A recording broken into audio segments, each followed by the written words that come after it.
This message was requested by the President of Australia. We had detected a large kaiju from the ocean in Sydney. The large kaiju is confirmed as Godzilla, the same kaiju that took place in London.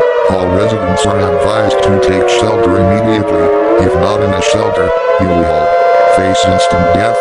Australia is in danger. The armies will arrive to deal with the kaiju. More information will be available soon after the kaiju is taken down.